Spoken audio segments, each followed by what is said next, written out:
हमारी नई वीडियो में, जिसमें हम वो पढ़ रहे थे the solid states, the chapter number 1 of our class 12th chemistry book, जिसमें से हमने कुछ पढ़ा था जैसा कि स्टेट्स ऑफ मैटर के बारे में बताया था हमने आपको, और कि ये फिज़िकल केमिस्ट्री का चैप्टर है, पूरा न्यूमेरिकली बेस्ड है। हमने इसकी कुछ इम्पोर्टेंस भी बताई थी, जैसा कि बोर्ड्स में आता है 4 to 5 मार्क्स का और नीट IIT में आता है 7 to 8 मार्क्स का। और बाकी हमने कुछ कैरेक्टरिस्टिक प्रॉपर्टीज़ बताई थी सॉलिड्स की, और भी हमने बात करी थी। लेकिन आज जो टॉपिक है, हम नया टॉपिक शुरू कर रहे हैं, the classification of solids on the basis of arrangement. Arrangement के बेसिस पर हम देखेंगे classification of solids on the basis of arrangement क्या होता है। बेसिस ऑफ अरेंजमेंट के बेसिस पर ये सॉलिड्स जो हैं 2 पार्ट्स में डिवाइड करे जाते हैं, जैसे कि आपको दिख रहा होगा। Classification of solids on the basis of arrangement, crystalline and the amorphous, in 2 types में डिवाइड करा जाता है इन्हें। और मैं इसकी इम्पोर्टेंस बता दूं, क्या इम्पोर्टेंस है इसकी on the basis of arrangement. ये 3 मार्क्स में पूछा जा सकता है, कई बार आ चुका है, बहुत इम्पोर्टेंट है। समझ लिए, अगर आपने ये वीडियो देखी सही तरीके से तो आपके 3 मार्क्स पूरे हैं बोर्ड एग्ज़ाम्स के लिए। ये बेसिस ऑफ अरेंजमेंट, किस किस प्रकार का अरेंजमेंट होगा सॉलिड्स का, उसके अकॉर्डिंग इन्हें हमने डिवाइड कर दिया, 2 टाइप्स में लिख दिया है। तो फिर हम इसमें सेपरेटली पढ़ेंगे तो ज़्यादा बेटर समझ में आएगा। और देखिए, चलते हैं। सबसे पहले हम देखते हैं क्रिस्टलाइन सॉलिड्स के बारे में। क्रिस्टलाइन सॉलिड्स, क्रिस्टलाइन सॉलिड्स ये सॉलिड्स के ही पार्ट हैं, डिफरेंट टाइप्स के अरेंजमेंट के अकॉर्डिंग। जैसा कि मैं बताऊं कि फर्स्ट पॉइंट देख लीजिए, क्रिस्टलाइन सॉलिड्स ये होते हैं जैसे कि particles are arranged in a regular 3D arrangement. इसमें जितने भी सारे पार्टिकल्स होते हैं, जैसे कि हमने देखा था सॉलिड में बहुत सारे पार्टिकल्स होते हैं, जैसे कि मैं एक बार और दिखा देता हूँ आपको जी। ये सॉलिड है कोई, इसमें देखिए ये पार्टिकल ये क्लोजली पैक्ड है, इंटरमॉलिक्यूलर फोर्स ऑफ अट्रैक्शन बहुत हाई होता है। तो जो पार्टिकल्स हैं arranged in regular 3D arrangement, 3D arrangement में रेगुलर अरेंजमेंट होती हैं, अरेंज्ड होती हैं। और हमने यहाँ पर रेगुलर 3D अरेंजमेंट तो नहीं बना रहे हैं, लेकिन बनाएंगे। जैसा कि मैं दिखा सकता हूँ आपको एक बनाकर 1 लेटाइस का, जैसे कि देखिए, समझने की कोशिश करना। ये हम पहले क्यूब बना रहे हैं, क्योंकि क्यूब 3D होता है और उसी के शेप में अरेंज किया जाता है सॉलिड्स को। इसी के बेसिस पर सॉलिड जो हैं मेड होते हैं, बनते हैं, ऐसा अरेंजमेंट होता है। ये मैंने एक ही बनाया है, खाली एक ही सॉलिड का पार्टिकल है, यानी कि एक सॉलिड क्रिस्टल है। 3D अरेंजमेंट है। ये बहुत सारे होते हैं, इसके पास में, इसके पास में, इसके पास में, ऐसे ऐसे होते हैं। जैसा कि देखिए, ये जो पॉइंट है, ये सर्किल आपको दिख रहा है। ये सर्किल यहाँ पर क्या क्या हो सकता है, या तो ये एटम्स हो सकता है, या ये आयन हो सकता है, या मॉलिक्यूल हो सकता है, कोई भी। इन्हें जनरली क्या कहते हैं, इन्हें कहते हैं लैटाइस पॉइंट्स। रेगुलर 3D अरेंजमेंट को ही लैटाइस पॉइंट कहते हैं इन्हें, ध्यान देना थोड़ा सा। पार्टिकल्स होते हैं arranged in regular 3D arrangement में, और ये इनका शेप हो गया कि रेगुलर कैसे हो गए। और देखिए रेगुलर है, और क्या लिख सकता हूँ मैं इसी के बेसिस पर कि लॉन्ग रेंज ऑर्डर,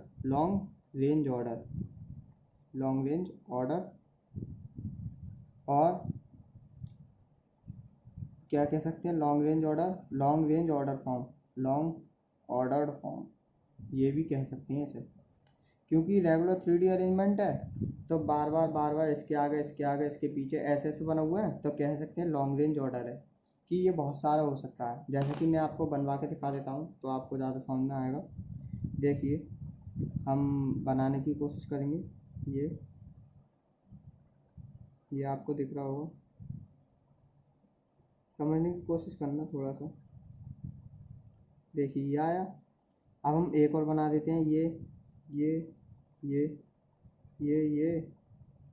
और ऐसे ही बनेगा आगे। ऐसे रेगुलर 3D अरेंजमेंट है, बहुत सारे हैं। कि इसलिए लॉन्ग रेंज ऑर्डर कहलाते हैं ये। फिर थर्ड प्रॉपर्टी है, इसमें कुछ नहीं ज़्यादा, बस ध्यान रखने की चीज़ें हैं और ज़्यादा कंसेप्चुअल है, बस ऐसी समझ लीजिए। एक आती है क्लीवेज प्रॉपर्टी, ये इंपॉर्टेंट है कि क्लीवेज प्रॉपर्टी क्या होती है। क्लीवेज प्रॉपर्टी एक तरीके की वो प्रॉपर्टी होती है जब कभी भी हम सॉलिड्स लें, जैसे कि ये सॉलिड है, अगर मैं इसे कट कर दूं यहाँ से किसी भी एंगल से, अगर मैं कट करूँगा तो मुझे सरफेस जो डिवाइडेड सरफेस हैं दो मिली, उनकी जो सरफेस होगी बहुत स्मूथ होगी। जैसा कि मैं, देखिए आप डिफाइन देखिए, आपको ज़्यादा समझ में आएगा। When solids are cutted with a, देखिए solids are cutted with a sharp knife, then we obtain two new surfaces। हमें फिर कैसे मिलेंगे, दो न्यू सरफेसेस मिलेंगे, new surfaces with new surfaces and both are sharp, smooth and plain। Sharp होगी, smooth and plane. देखिए समझने की कोशिश करना। एक तो मैंने बताया था particles arrange in regular 3D arrangement होते हैं, आपको समझ में आ गया। लॉन्ग रेंज ऑर्डर, क्योंकि रेगुलर 3D अरेंजमेंट है इसलिए लॉन्ग रेंज हो गया। आपकी होती है क्लीवेज प्रॉपर्टी। जब कभी भी, जैसा मैंने कोई सॉलिड लिया, उसको अगर मैंने किसी भी शार्प नाइफ से या किसी भी चीज़ से कट कर दिया, शार्प होनी चाहिए बस वो चीज़, तो जो हमारे पास दो सरफेस मिलेंगी, जैसे मैंने एक बॉक्स लिया सॉलिड का, उसे बीच में से कट करा, तो जो हमें दो सरफेस मिली, उनकी जो सरफेस है, कटेड पोर्शन जो है वो बहुत स्मूथ होगा, शार्प होगा, प्लेन होगा। यही इसकी क्लीवेज प्रॉपर्टी कहलाती है क्रिस्टलाइन सॉलिड्स में। फिर आगे देखते हैं, जैसा कि और भी चीज़ें होती हैं। क्या होता है, शार्प मेल्टिंग पॉइंट बहुत हाई होता है इनका, क्योंकि सॉलिड्स होते हैं। फिर और देखिए और क्या हो सकता है, sharp and characteristic enthalpy of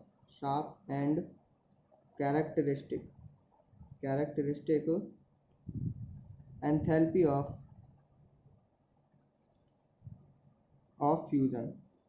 sharp characteristic enthalpy of fusion बहुत, जो एंथैल्पी होती है बहुत शार्प होती है। और देखिए कुछ और हैं इसकी, जो मेन पॉइंट जो सबसे ज़्यादा इम्पोर्टेंट है, they are anisotropic in nature. ये बहुत पूछा जाता है, ये ध्यान रखने की चीज़ है सिंपल, लेकिन अक्सर बच्चे भूल जाते हैं कि ये एनाइसोट्रोपिक इन नेचर, कि एनाइसोट्रोपिक ही क्या होता है यही नहीं पता होता। जैसा कि समझने की कोशिश करना, इम्पॉर्टेंट है, मार्क करना, नोटबुक में कॉपी कर लीजिए। जैसे कि एनाइसोट्रोपिक, मैंने एक सॉलिड लिया, ये ओके, कोई सा भी सॉलिड ले सकते हो आप, किसी भी फॉर्म का ले सकते हो, उससे वो कुछ नहीं है। पार्टिकल्स लिए, देखिए एनाइसोट्रोपिक नेचर वो नेचर होता है जिसमें अगर हम किसी भी सॉलिड को, पार्टिकल को किसी भी एंगल से देखें, अलग अलग एंगल से देखें, तो उसकी प्रॉपर्टीज़ जो हैं सेम दिखती हैं। Different properties can be observe from different direction. अलग अलग डायरेक्शन से जब हम देखेंगे तो उसकी प्रॉपर्टीज़ डिफरेंट दिखेंगी। जैसे कि अगर मैं यहाँ से देखूँ, इसकी डिफरेंट प्रॉपर्टी दिखेंगी, यहाँ से और कोई प्रॉपर्टी दिखेंगी, अगर मैं यहाँ से देखूँ डिफरेंट प्रॉपर्टी दिखेंगी। यानी कि डिफरेंट डायरेक्शन, जितनी डायरेक्शन चेंज होती है, मैं यहाँ से देख लूँगा, यहाँ से देखूँगा, यहाँ से, मैं कहीं से भी देख सकता हूँ, या आप देख सकते हो। ऑब्जर्व करना कभी, आपको पता लगेगा। तो डिफरेंट प्रॉपर्टीज, जैसे कि देखिए डिफरेंट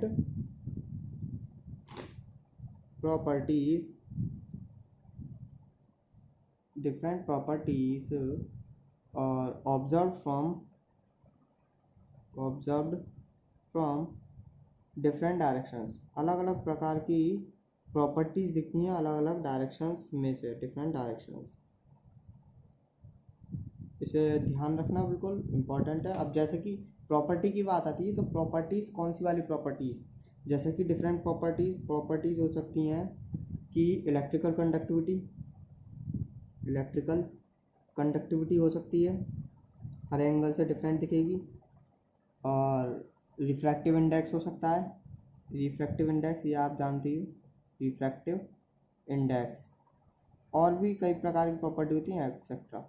ये एक बार और बता रहा हूँ, समझने की कोशिश करना, याद रखना इसे। They are anisotropic in nature. Anisotropic means different properties can be seen from the different directions. Different properties can be seen from the different direction. Properties कैसी कैसी हो सकती हैं? Electrical conductivity, refractive index and so on, बहुत types की। और अब देखते हैं कि अगला पॉइंट, ये जो होती हैं क्रिस्टलाइन सॉलिड्स, ये ट्रू सॉलिड्स कहलाती हैं। ट्रू सॉलिड्स होती हैं। और एक पॉइंट और देखते हैं, जैसे कि एग्जाम्पल देख लीजिए। एग्जाम्पल समझने की कोशिश करना, जैसे कि क्वार्ट्स हो गया, क्रिस्टलाइन सॉलिड है, रेगुलर 3D अरेंजमेंट होता है, लॉन्ग रेंज ऑर्डर होता है। अगर हम इसे कट करेंगे किसी भी शार्प नाइफ से तो हमें ऑप्टेन मिलेंगी दो surfaces with the smooth and the plain. और कह सकते हैं डायमंड और NaCl का पार्टिकल कह सकते हैं, NaCl। शुगर कह सकते हैं, आपने शुगर के क्रिस्टल्स देखे होंगे। अगर आप अलग अलग डायरेक्शन से देखोगे तो अलग अलग प्रॉपर्टी उसकी भी देखने को मिलेंगी। यही कुछ पॉइंट्स हैं। एक बार देखिए क्रिस्टलाइन सॉलिड्स को, इसे समझिए। और इसी का जस्ट अपोजिट एमॉर्फस होता है। एक बार और ध्यान देना, मैं बता रहा हूँ। Particles are arranged in regular 3D arrangement होती हैं। लॉन्ग रेंज ऑर्डर होता है, लॉन्ग ऑर्डर फॉर्म कह सकते हैं। क्लीवेज प्रॉपर्टी होती है। When the solids are cutted with a sharp knife we obtain two new surfaces and both are sharp, smooth and plain. Sharp melting point होता है due to the high intermolecular force of attraction. Sharp and characteristic enthalpy of fusion होता है, same reason. They are anisotropic in nature होते हैं। Important ध्यान रखना, anisotropic means different properties can be seen from the different direction. और ये true solids होती हैं। और एग्जाम्पल हो क्वार्ट्स, डायमंड, NaCl, शुगर, ये हो गया। इसके बेसिस पर एक क्वेश्चन है जो प्रीवियस ईयर आया था 9 जैन को 2019 IIT में, जेई मेंस फर्स्ट एग्ज़ाम। मैं अभी आगे बताऊंगा कैसा क्वेश्चन आया था। और जो एनाइसोट्रोपिक है इसका अपोजिट होता है आइसोट्रोपिक। अब हम क्रिस्टलाइन सॉलिड्स के बारे में बात कर ली हमने, अब आगे बढ़ते हैं। आगे अगला वाला टॉपिक देखिए जो कि इसी के बेसिस पर है, एमॉर्फस सॉलिड्स। ये भी इम्पोर्टेंट है क्योंकि अगर बोर्ड में आता है डिफ्रेंशिएट, दोनों को डिफ्रेंशिएट करने का। तो डिफ्रेंशिएट जब भी करोगे जब दोनों को पता होगा, इसके अकॉर्डिंग लिखना है। अब मैं बताता हूँ आपको, ध्यान देना, थोड़ा सा ऑब्जर्व करना। जैसा कि फर्स्ट पॉइंट लिखवाता हूँ कि एक तरीके से एक चीज़ और बता देता हूँ, आपको कन्फ्यूजन होगी कि एमॉर्फस क्या है। एक जर्मन वर्ड है। इसका मतलब क्या होता है? मीनिंग होता है नो फॉर्म। इसकी कोई भी फॉर्म नहीं होती, किसी प्रकार की इसकी शेप नहीं होती, ये है, चेंज होती रहती है। तो यही पॉइंट बनेगा पहला, not have proper and regular arrangement. इसी के वर्ड से, इसी के मीनिंग से ही एक पॉइंट आया हमारे पास। एक तो रेगुलर 3D अरेंजमेंट नहीं होगा, ना ही प्रॉपर शेप होगी। और दूसरा पॉइंट लिख सकते हैं उसका अपोजिट, जैसे कि शॉर्ट रेंज ऑर्डर होगा। जब कोई फॉर्म नहीं होगी तो ऑर्डर भी बहुत छोटा ही होगा, शॉर्ट रेंज ऑर्डर। सब एक दूसरे इंटरलिंक्ड होती हैं, बस थोड़ा सा ध्यान रखिए, रिवाइज करिए बार बार जितना हो सके। Do not obtain the sharp and smooth surface, the sharp and smooth surface, और कह सकते हैं but a rough surface is obtained। लेकिन रफ सरफेस हमें ऑप्टेन हो जाएगी। जैसा कि देखिए, इसी का वेरिफिकेशन कैसे दे सकता हूँ मैं। एमॉर्फस है ना, तो इनकी प्रॉपर शेप होती है। अगर शेप ले ली है, ऐसे ले ली मैंने, ओके। अब मैं शार्प नाइफ से कट कर दूँ तो मुझे प्रॉपर शेप, प्लेन सरफेस नहीं मिलेगी, इसलिए इसकी अलग होगी, इसकी अलग होगी। इसलिए कह सकते हैं कि रफ सरफेस है, रफ सरफेस हमें ऑप्टेन होती है। नाउ फोर्थ पॉइंट देखते हैं कि have range at which they melt. इनकी एक रेंज होती है, एक रेंज होती है एट विच दे मेल्ट। इनकी एक रेंज होती है, अगर हम उस रेंज तक इन्हें मेल्ट करें, हीट प्रोवाइड करें, तो ये मेल्ट भी हो जाते हैं। ये इस प्रकार के सॉलिड्स होती हैं। और कह सकते हैं डू नॉट हैव कैरेक्टरिस्टिक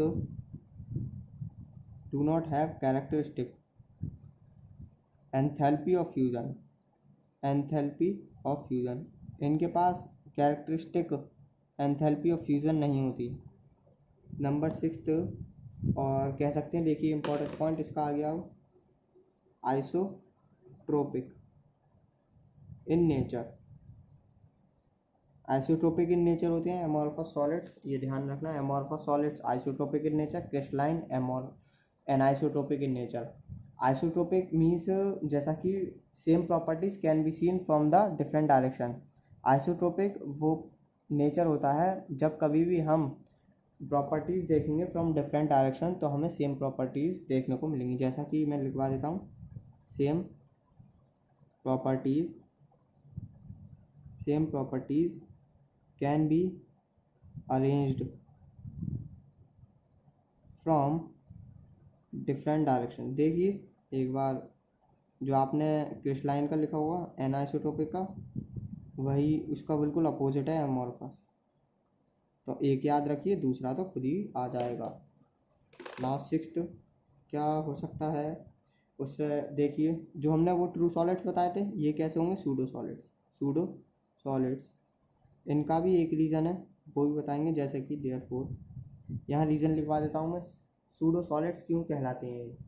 ये सॉलिड्स नहीं रहते if we provide some temperature. अगर हम इन्हें कुछ टेम्परेचर प्रोवाइड करते हैं, then they convert into extremely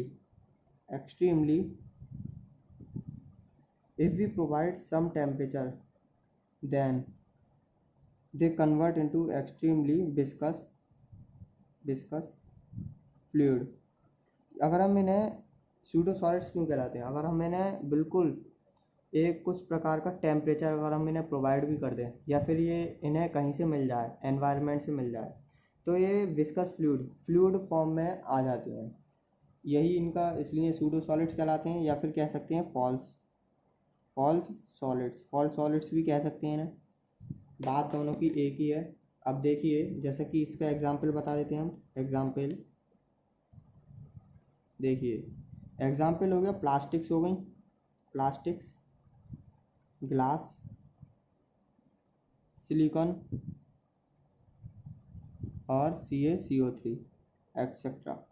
ऐसे बहुत सारे एग्जांपल होते हैं। प्लास्टिक देख लीजिए, सूडो सॉलिड है। अगर हम मैं ऐसे हीट भी प्रोवाइड कर दूंगा प्लास्टिक को, तो एकदम जो विस्कस फ्लूइड यानी कि गाढ़ापन जो होता है, एक तरीके से उसमें चेंज हो जाएगा हीट प्रोवाइड करूँगा तो। और इसमें एक IIT का क्वेश्चन है, ये भी 2019 में आया था, इसके बेसिस पर इसको मैं भी आपको बताऊँगा, क्वेश्चन लिखवाऊँगा, देखना एक बार। और इसकी कुछ प्रॉपर्टीज़ और हैं, वो बता देता हूँ आपको।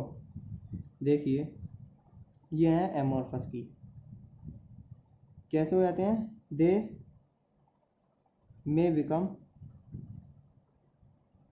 Crystalline at some temperature. अगर हम किसी न किसी टेम्परेचर पे ये भी क्रिस्टलाइन होती हैं, लेकिन एक परफेक्ट टेम्परेचर होता है, एक सूटेबल टेम्परेचर होता है जिस पर ये क्रिस्टलाइन होती हैं। फिर अगर टेम्परेचर में कुछ बदलाव आएगा, टेम्परेचर चेंज करेंगे, तो फिर ये क्रिस्टलाइन की बजाय एमोर्फस हो सकते हैं, एमोर्फस की बजाय विस्कस लिक्विड्स में भी चेंज हो सकते हैं अगर ज़्यादा ही टेम्परेचर प्रोवाइड कर दें तो। अब एक क्वेश्चन है, देखिए एक बार देख लीजिए, मैं आपको एक बार और बता देता हूँ।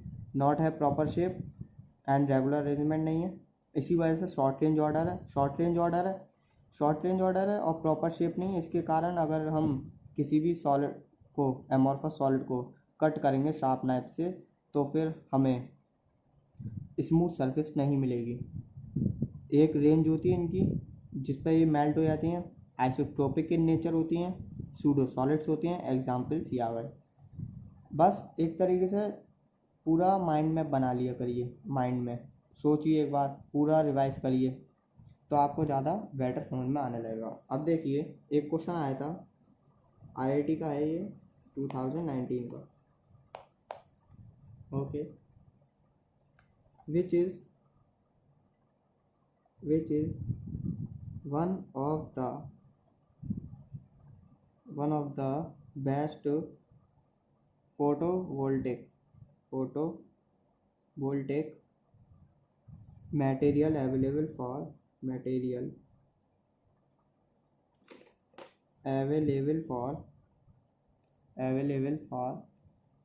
converting of या फिर conversion of sunlight into electricity। इसमें बात आई है कि ये which one of the following best photovoltaic material available for converting of sunlight into the electricity, कि ऐसा कौन सा बेस्ट फोटोवोल्टिक मटेरियल है जिसकी वजह से हम सनलाइट को चेंज कर दें, कन्वर्ट कर दें, किस में कर दें, इलेक्ट्रिसिटी में। तो इसका आंसर है, एक बार देखना, सोचो, अगर कुछ लग रहा है तो देखिए और बाकी चेक करना। जैसा कि और भी सर्च कर सकते हो आप, इसमें कह सकते हैं एमॉर्फस सिलिकॉन।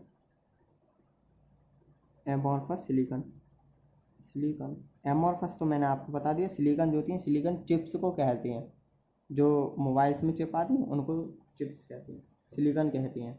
एमॉर्फस सिलिकॉन एक वैसा मटेरियल है जो कि फोटोवोल्टिक मटेरियल में यूज़ किया था सनलाइट को कन्वर्ट करने के लिए इलेक्ट्रिसिटी में। ये क्वेश्चन था। और क्वेश्चन, चलिए मैं अभी देखता हूँ आपके लिए, एक क्वेश्चन ढूंढता हूँ बढ़िया सा। देखिए क्वेश्चन है, ये भी आ चुका है 2019 में। The one that is extensively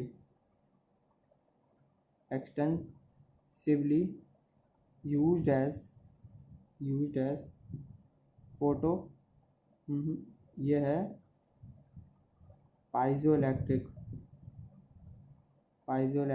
material, कि ऐसा कौन सा one of that is extensively use as piezoelectric material, ऐसा कौन सा मटेरियल है जो पाइजोइलेक्ट्रिक मटेरियल के लिए यूज़ किया जाता है।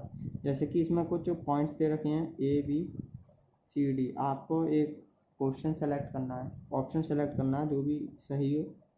क्वार्ट्ज, एमॉर्फस सिलिका, और एक है ट्रीडेमाइट, और एक है माइका। इनमें से एक पॉइंट सेलेक्ट करना है जो भी आपको सही लगता है। और आपको लेकिन इसमें अगर आंसर पता, एक तरीके करेक्ट आंसर चाहिए, तो आपको वो ज़रूर पता होने चाहिए कि फोटो इलेक्ट्रिक मटेरियल क्या होता है। अगर आपको यही नहीं पता तो आप डिफ़ाइन नहीं कर सकते, एक तरीके से बता नहीं सकते कि सही इसका आंसर क्या हो सकता है। पाइजो इलेक्ट्रिक मटेरियल्स क्या होते हैं, मैं आपको पहले वो बता देता हूँ कि पाइजो इलेक्ट्रिक मटेरियल्स क्या होते हैं।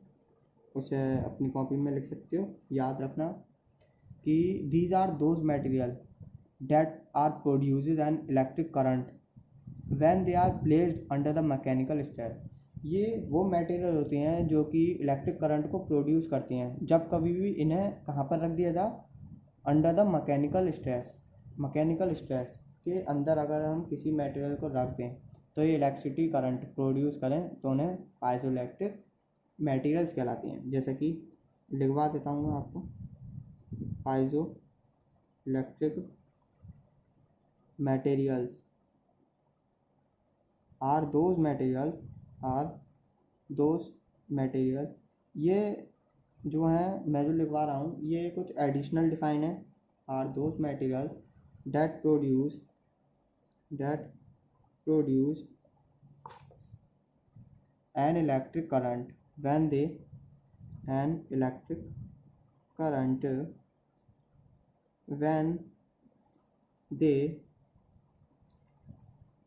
placed under piezoelectric material are those material that produce an electric current when they placed under the mechanical stress,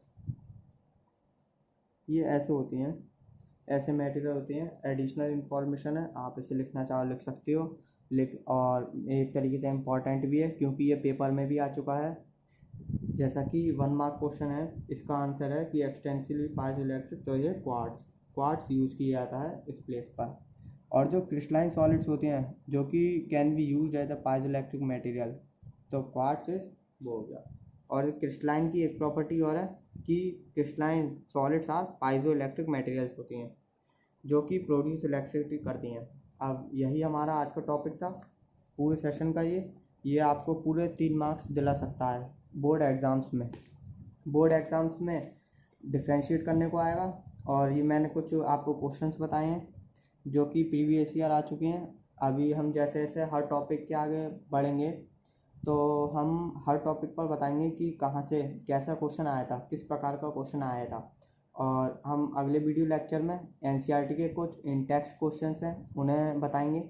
वो ज़्यादा क्वेश्चंस नहीं है, 4 to 5 क्वेश्चंस हैं, थोड़ी सी 5, 6, 10 मिनट्स की वीडियो में आ जाएंगे। उसे समझाने की कोशिश करेंगे। आप भी समझने की कोशिश करना, समझ में भी आएगा। अगर किसी को कहीं भी प्रॉब्लम हो इस चीज़ में, कहीं पे भी समझ में नहीं आया हो आज के लेक्चर में, प्रीवियस लेक्चर में, तो आप कमेंट करिए, कमेंट करके बताइए, तो फिर हम उसे डाउट को सॉल्व करने की कोशिश करेंगे नेक्स्ट लेक्चर में।